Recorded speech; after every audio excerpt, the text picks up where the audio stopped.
नमस्कार, स्वागत है आपका। एफएम न्यूज देख रहे हैं आप और मैं हूं आपके साथ लता। बुलेटिन की शुरुआत करेंगे इस वक्त की बड़ी खबर के साथ, जहां बीते दिन बीजेपी नेता पन्ना यादव नोएडा के सेक्टर 70 में मौजूद थी और यहां पर उन्होंने पत्रकारों से बातचीत की और वाद विवाद के दौरान उन्होंने पीएम नरेंद्र मोदी और सीएम योगी की जमकर तारीफ की है और सपा पर जमकर निशाना भी साधा। उन्होंने कहा कि देश और प्रदेश की बागडोर अच्छे हाथों में है और भारतीय जनता पार्टी ने हमेशा राम राज्य की बात कही है। राम राज्य में है, कहा गया है, एक राजा साधु होना चाहिए। उसी के चलते प्रदेश की बागडोर योगी आदित्यनाथ के हाथ में सौंपी गई है, जो कि तारीफे काबिल है। वहीं आजम खान के बारे में मीडिया से सवाल पूछने के बाद उन्होंने ये जवाब दिया है कि आजम खान को फिलहाल राजनीति से दूरी बना लेनी चाहिए और साथ ही साथ उन पर लगे केस के बारे में उन्होंने जवाब देते हुए कहा कि इस पर भी विचार करना चाहिए। इसके अलावा शिवपाल यादव के बीजेपी ज्वाइन करने के सवाल पर पन्ना यादव ने कहा कि शिवपाल यादव का बीजेपी में स्वागत है, लेकिन इसके लिए उन्हें बीजेपी पार्टी के शीर्ष नेताओं से बात करनी चाहिए। मैं इतना जानती हूँ कि भारतीय जनता पार्टी ने हमेशा राम राज्य के बारे में बात करी है और राम राज्य में कहा गया है कि जो राजा का पद है उसको हमेशा एक साधु ही संभालेगा। तो पहली शर्त भारतीय जनता पार्टी ने ये पूरी करी है कि योगी जी को मुख्यमंत्री दोबारा बनाया है और इसमें कोई दो राय नहीं है कि जो तारीफ़ के योग्य है उसकी सर्वथा हमेशा तारीफ होगी। योगी जी सच में तारीफ के काबिल हैं। जी, चल रहा है, काफी लोग नाराज हैं, क्या पार्टी टूट रही है? मैं भाजपा की हूँ, आप मुझसे भाजपा के बारे में बात करिए। जी, भाजपा में आ सकते हैं, अगर आना चाहें तो उनको पार्टी के शीर्ष नेतृत्व से बात करनी चाहिए। मीटिंग में आपकी बात हुई हो शिवपाल से? नहीं, मेरी इस बारे में कुछ। सपा से आजम खान भी नाराज नजर आ रहे हैं। वैसे तो खुल करके कुछ नहीं बोलते, लेकिन जब मैंने सवाल पूछा था तो उन्होंने कहा था कि दर्द जो है, तो क्या वो दर्द जो है भारतीय जनता पार्टी समझ पा रही है? उन पे काफ़ी सारे मुकदमे हैं लगे हुए और उनको उन पे ध्यान देना चाहिए, बजाय कि जो है राजनीतिक बातों पे। अभी उनको इस बात पे ध्यान देना चाहिए कि क्या उन्होंने गलत किया था जब वो पद पे थे या नहीं। और भारतीय जनता पार्टी में ऐसे किसी भी व्यक्ति के लिए स्थान नहीं है जो आपराधिक मामलों से जुड़ा हो। जी, है कि अगर जो आपराधिक किस्म के हैं, इतने मुकदमे उन पर दर्ज हैं, तो जेल में रहते हुए इतने भारी पदों पर कैसे मिलेगी? देखिए, ये तो हर व्यक्ति बोलेगा वो परिस्थितियाँ क्या थी, क्यों थी, कैसी थी, इस पे किसी और मंच पे विवेचना होगी। पर मुझे ये पता है कि भारतीय जनता पार्टी पे उत्तर प्रदेश की पूरी जनसंख्या ने और आधी आबादी ने, यानी विमेन वोटर्स ने बहुत ज़्यादा भरोसा दिखाया है और योगी जी की जो कार्यशैली करने की तरीका है उससे कहीं ना कहीं युवा भी बहुत प्रभावित रहा है और सारी जो पूरे देश में मैं कह सकती हूँ कि क्रांतिकारी जो सोच आई है टुवर्ड्स पॉलिटिकल सिस्टम, ये हमारे प्रधानमंत्री मोदी जी की। चलिए आगे बढ़ेंगे बड़ी खबर की ओर, जहां मुंडका इलाके में एक निर्माणाधीन बिल्डिंग गिर गई है जिसमें कई लोग दबे हुए हैं। कई लोगों के मरने की भी आशंका हालांकि इस पर जताई जा रही है। मुंडका हादसे में एक की मौत हुई है तो वहीं 2 लोग फिलहाल इसमें घायल बताए जा रहे हैं। घायलों को संजय गांधी अस्पताल में भर्ती कराया गया है। तो बड़ी खबर आपको बता रहे हैं, जी हाँ, मुंडका हादसे में एक की मौत हो गई है जबकि 2 लोग फिलहाल इसमें घायल बताए जा रहे हैं। निर्माणाधीन बिल्डिंग के गिरने से बड़ा हादसा हुआ जिसमें एक शख्स की मौत हो गई है।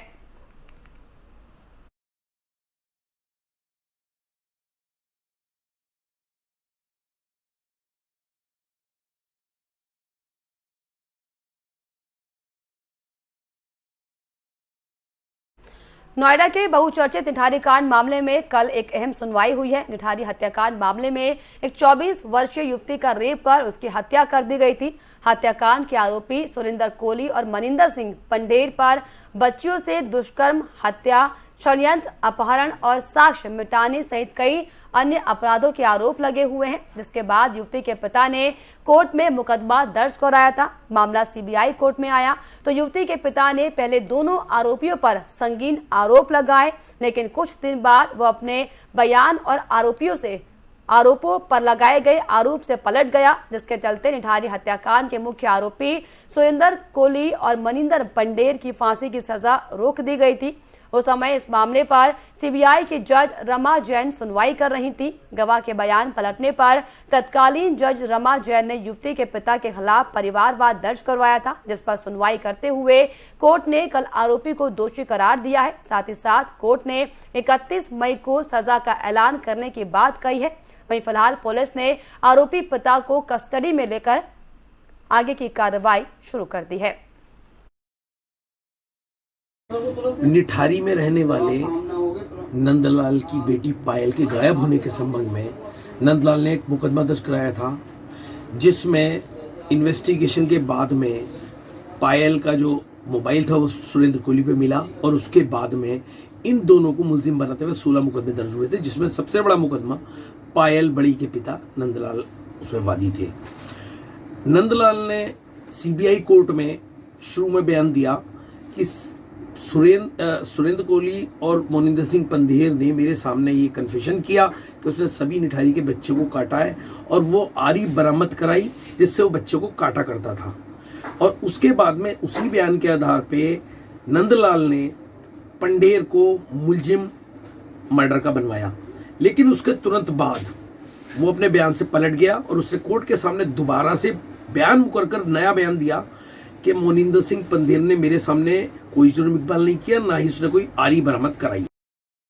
राजधानी दिल्ली में जाम लोगों के लिए एक बड़ी समस्या का सबब बन चुकी है और ऐसे ही एक जाम की समस्या दिल्ली के आजादपुर इलाके से सामने आई है, जहां पर इन दिनों लोग घंटों जाम में फंसकर सफर कर रहे हैं। आजादपुर सब्जी मंडी से लेकर आदर्श नगर रेड लाइट तक भीषण जाम की समस्या हर रोज बनी हुई है।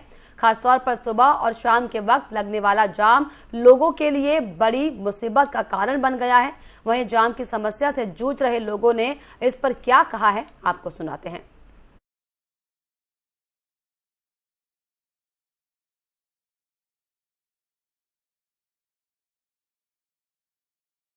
समस्या है वो बनी हुई है। लोगों का साफ तौर पर यह कहना है इस पर कि जो लगातार आए दिन जाम की समस्या रहती है, इससे तमाम अलग अलग तरह की दिक्कतों का सामना करना पड़ता है।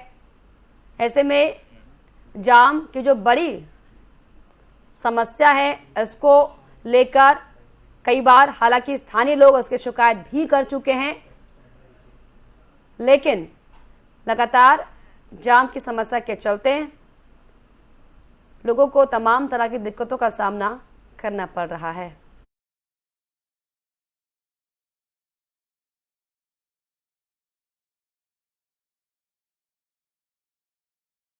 MTNL सोसाइटी के करीब 200 से ज्यादा लोगों के साथ ठगी की गई है। आपको बता दें कि लोगों से लगभग 15 करोड़ की ठगी की गई है। 2015 में लोगों ने इस मामले पर FIR भी दर्ज करवाई थी, लेकिन आज तक पुलिस इस पर कोई भी चार्जशीट दाखिल नहीं कर पाई है।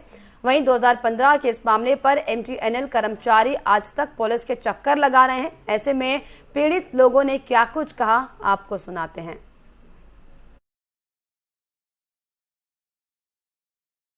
रिपोर्ट मांगता हूँ, पूछता हूँ, हाँ जी नहीं ठीक है, आपके साथ फ्रॉड हुआ क्या है पूरा मामला बता दो सारा। तो ये फ्रॉड है जी पूरा मामला। ना ही हमारे पैसे वापस मिल पा रहे हैं, ना ही हमारे को फ्लैट मिल पा रहे हैं, ना ही ये जो उन्होंने ज़मीन खरीदी है वो भी खेती की ज़मीन है, ना वहाँ कभी फ्लैट बन सकते हैं। इन्होंने हम सबके साथ धोखा किया है। बिल्डर को 4 करोड़ रुपए दे दिया, जबकि अभी तक कुछ है नहीं, अप्रूवल नहीं है कुछ नहीं। बिल्डर को क्यों 4 करोड़ रुपए दे दिया? 80 लाख रुपए इन्होंने कहा जी हमने वहाँ से झुग्गी झोपड़ी हटा दी, वहाँ कोई झुग्गी झोपड़ी थी ही नहीं। तो भाई साहब ये हमारा करोड़ों रुपए का घोटाला है। और मेरे कल 250 मेंबर हैं जो कि सफ़र कर रहे हैं, इतनी एजिड हो गए हैं, पता नहीं कब किस टाइम आ जाए, लेकिन यहाँ कोई सुनवाई नहीं हो रही है। इसलिए प्लीज़ रिक्वेस्ट है हमारे बारे में कुछ सोचा जाए। और हमारी कितने लोगों के साथ ठगी? 250 लोग बता रहे हैं आप मेंबर। हाँ जी 250 हमारे घोटाला होगा। 250 मेंबर हैं और इनसे करीब कंट्रीब्यूशन जो हुआ है एक नियर अबाउट 15 करोड़ का कंट्रीब्यूशन हुआ है, जिसमें से इन्होंने ये कंजावला की ज़मीन खरीद रखी जो हमारे पास है, एक इन्होंने शिरडी में ज़मीन खरीद रखी है, बाकी पैसों का क्या हुआ हमें कुछ पता ही नहीं। इस ज़मीन में भी घोटाला कर रखा है। ज़मीन खरीदी है 3 करोड़ की, बताते हैं 5 करोड़ की। पुलिस क्या बता रही है आपको?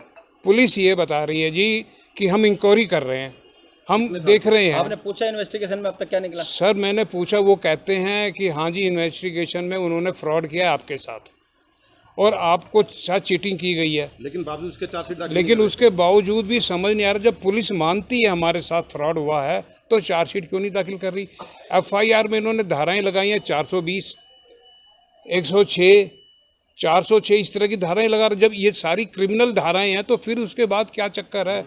पुलिस भी मान रही है कि हाँ फ्रॉड हुआ है, तुम्हें धोखा दिया गया है, तो केस क्यों नहीं ले रही, चार्जशीट क्यों नहीं दाखिल कर रही। तो मतलब जब से आप 250 लोग धक्के खा रहे हैं, हम धक्के खा रहे हैं जी, थाने में जाते रहते हैं, धक्के खाते रहते हैं, क्या करें। मैं पवन अग्रवाल एक MTNL सोसाइटी का मेंबर हूँ। हमें कृषि योग्य भूमि थी, किंतु इन्होंने वो चीज़ ना बताकर हम लोगों को फ्लैट का सपना दिखाकर 250 मेंबरों को अप्रोक्सीमेट इन्होंने सबको सपना दिखाया और उनसे करोड़ों रुपए की इन्होंने ठगी की, जो अप्रोक्सीमेट 15 करोड़ है।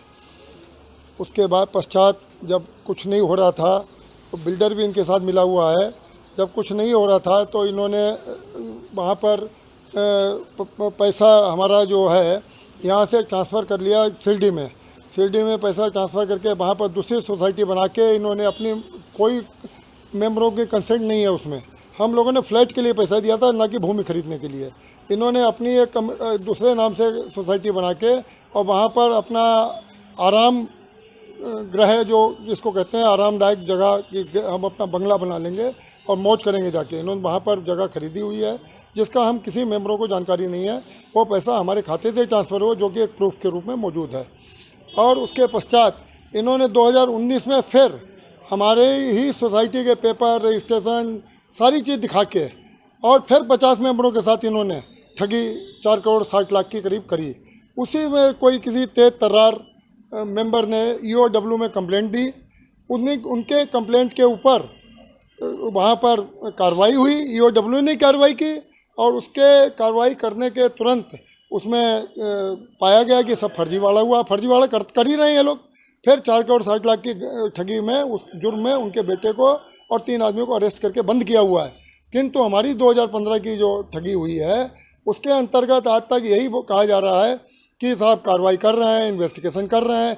अरे इन्वेस्टिगेशन क्लियर है कि हमारी सोसाइटी फ्लैट के लिए पैसा दिया गया, कृषि योग्य भूमि थी, तो इन्होंने झूठ बोल के ठगा है। और जो हमारा अकाउंट से पैसा ट्रांसफ़र सीधे किया, सीधा इन्होंने 420 की हम लोगों के साथ में। उसके बावजूद भी किस चीज़ का इन्वेस्टिगेशन आज तक 7 साल में चल रहा है, ये समझ में नहीं। बताते भी हैं कि हाँ गलत हुआ है, किंतु गिरफ्तारी भी नहीं हो रही है। आज 4 करोड़ 60 लाख रुपया तो वो ठगा, इधर 15 करोड़ रुपया हम लोगों का ये ठगा हुआ है। एक अकाउंट बैंक में सीज है, ऑलरेडी सोसाइटी सीज हो चुकी है कोर्ट के द्वारा कि ये अगर कोई चीज़ करनी है तो प्रक्रिया दोबारा करी जाएगी, कमेटी नहीं बनेगी। कोई चुनाव नहीं है, कुछ नहीं है। प्रकाश चंद अपनी मर्जी से सब जब किसी को सेक्रेटरी बना लेता है, किसी को मेंबर बना लेता है, कभी किसी को हटा देता है, कभी। और दूसरा अकाउंट कैसे खुला? जब एक अकाउंट है हमारा, दूसरा अकाउंट कैसे खुला? सीधा फोर्जरी है MTNL सोसाइटी के नाम से। किंतु पुलिस आज तक यही नहीं ढूंढ पा रही है कि फोर्जरी इसमें क्या है। तो हमें लगता है कि उसके पास पैसा है और वो ठगी कर रहा है और वो सबको मैनेज कर रहा है हर जगह। और मैनेज करके हम लोग कहता है कि आप कहीं भी चले जाओ, हमारा क्या कर लोगे, पैसा तो हमारे पास है ना, तो हमसे ज़्यादा कुछ करोगे तो हम तुम्हारे साथ गलत हो जाएगा। ये धमकी हम लोगों को मिल रही है। तो कृपया इस पर हम आपसे उम्मीद करते हैं कि जो भी अगर FIR में नहीं कुछ है तो उसको तत्काल डिसमिस किया जाए या चार्जशीट दाखिल किया जाए, जिससे ये फोर्जरियों से अन्य लोग ठगी से बच सकें। धन्यवाद। वहीं नोएडा के सेक्टर 36 साइबर थाना पुलिस टीम ने एक ऐसे नाइजीरियन को दिल्ली से गिरफ्तार किया है जो सोशल साइट पर प्रोफाइल पर फर्जी पिक्चर लगाकर महिलाओं को झांसे में लेता था और अपनी निजी जिंदगी की परेशानियां बताकर उनसे ठगी का खेल खेलता था। पुलिस ने बताया कि जांच में यह अब तक करीब 350 से ज्यादा महिलाओं के संपर्क में रहा है और इसने करीब 2-3 करोड़ की ठगी अब तक कर ली है।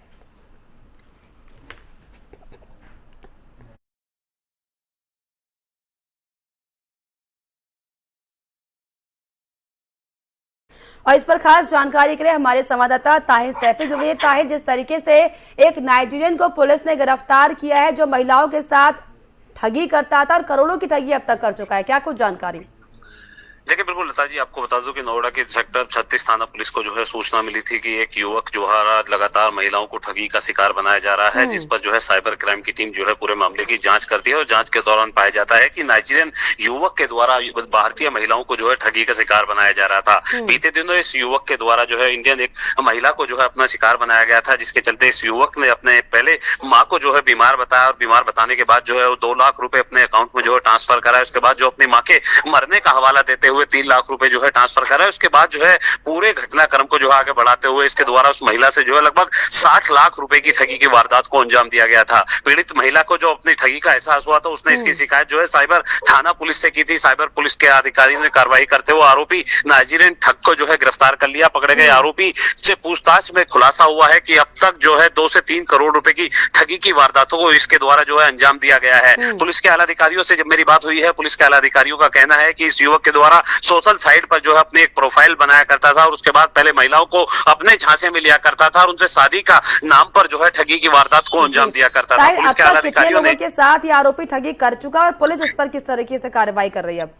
देखिए लता जी, बिल्कुल आपको बता दूं कि पुलिस के अधिकारियों से मेरी बात हुई है। पुलिस के आला अधिकारियों का कहना है कि अब तक 30 से 35 महिलाओं को जो अपनी ठगी का शिकार बनाया चुका है और लगभग 2 से 3 करोड़ रुपए उन महिलाओं से जो है ठग चुका है। पुलिस के आला अधिकारी अभी पकड़े गए आरोपी जो नाइजीरियन है उससे जो है पूछताछ करने में जुटी हुई है कि आखिर इसने किस तरीके से प्रोफाइल बनाई और कैसे महिलाओं को जो है अपने झांसे में लिया करता था। इसके साथ ही अब तक किस किस महिलाओं को ठग चुका है उनकी डिटेल जानकारी करने में जुटी हुई है, ताकि आरोपी जो है इसके खिलाफ सख्त से सख्त जो है कार्रवाई की जा सके और आगे दोबारा किसी को जो है अपनी ठगी का शिकार न बनाया जा सके। तो उस प्रोफाइल को भी जो है ब्लॉक करने की प्रक्रिया साइबर क्राइम थाने की तरफ से जो है की जा रही है। तो वाकई पुलिस अपनी पूरी कार्रवाई इस पर कर रही है। बहुत शुक्रिया ताहिर आपका तमाम जानकारियों के लिए, तमाम बातचीत के लिए।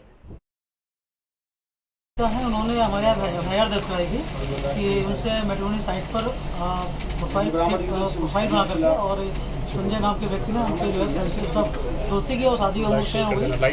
तय होने के उपरांत जो है उसके बाद जब हमारी बातचीत हो गई, हमारा सब कुछ ओके हो गया, तो उसने बताया कि हमारे भतीजे का तबीयत खराब है। मैं इंडो कैनेडियन हूँ, मेरी माँ कनाडा में रहती है और मेरे पूरा परिवार जो जोरहाट आसाम में रहता है और उसको कोरोना हो गया तो उसको प्रॉब्लम हो गई थी, जिसकी वजह से जो है मुझे कुछ पैसा भेजना। मेरा जो अकाउंट है वो हाईली सिक्योर्ड है टेक्सास अमेरिका में, तो टेक्सास अमेरिका में हाईली सिक्योर्ड, तो मैं उसको अभी ब्लॉक हो गया है तो अभी मैं कर नहीं सकता, तो आप मुझे पैसा पेमेंट कर दो। तो पुलिस ने 2 लाख रुपए किए। फिर उन्होंने कहा कि उसकी डेथ हो गई है। डेथ होने के बाद फिर एक बहाना था ये, और उसके बाद ये जो है कि डेथ हो गई तो उसके क्रियाक्रम में चाहिए, फिर 3 लाख उन्होंने दिया। फिर इस तरीके से मेरी मदर की प्रॉब्लम हो गई है, मेरी सिस्टर को न्यूरो प्रॉब्लम है तो उसके लिए दिया। वही कुल मिलाकर हाईली सिक्योरिटी वाली बात रही कि हमारा पैसा ब्लॉक है और मैं जाऊँगा। फिर इससे कहता है मैं जा रहा हूँ अमेरिका, टेक्सास जा रहा हूँ और वहाँ पे लौट के आऊँगा तो आपका पैसा पूरा वापस करूँगा, और शादी तो हम लोग कर ही रहे हैं। इसके बाद ये वहाँ गया, वहाँ जाने के बाद फिर वहाँ से मतलब उसको शो किया कि वहाँ से कि मैं यहाँ एयरपोर्ट पे आ गया हूँ और वहाँ से एयरपोर्ट से फ़ोन आता है कि संजय नाम का व्यक्ति जो है यहाँ पे अरेस्ट कर लेगा, इसके बाद बहुत पैसे हैं और कई करोड़ रुपए हैं। तो ये तो अब वो महिला चूँकि ऑलरेडी एक रिलेशन मतलब बन गया था, तो उसने क्या किया कि भाई ठीक है, इसके लिए छोड़ने के लिए कस्टम से फ़ोन आया, फिर RBI से फ़ोन आया, ऐसे तरीके GST लेने के नाम पे, तो कम से कम 60 लाख रुपए करीब उन्होंने दे दिया। जब उनको लगा कि वो ब्लैकमेल हो रही तो उन्होंने FIR दर्ज कराई, और उसके बाद हमने जब इन्वेस्टिगेशन किया तो गरूबा नाम का व्यक्ति जो लागोस नाइजीरिया का है, जिसको हमने दिल्ली से अरेस्ट किया है, और जब उससे पूछताछ की गई उसके हमने मोबाइल का फॉरेंसिक किया तो उसमें कम से कम 366 करीब महिलाएं हैं जिन्होंने चैटिंग, जिनको ये बातचीत कर रहा है रेगुलर कंटिन्यू पे है। कुछ महिलाएं ऐसी जिनसे बात भी मेरी हुई है, उन्होंने कहा कि हमसे मतलब वही प्रोफाइल बना करके संजय। और इसी के साथ इस बुलेटिन में फिलहाल इतना ही। देश और दुनिया के तमाम खबरों के लिए आप देखते रहिए FM न्यूज़। नमस्कार।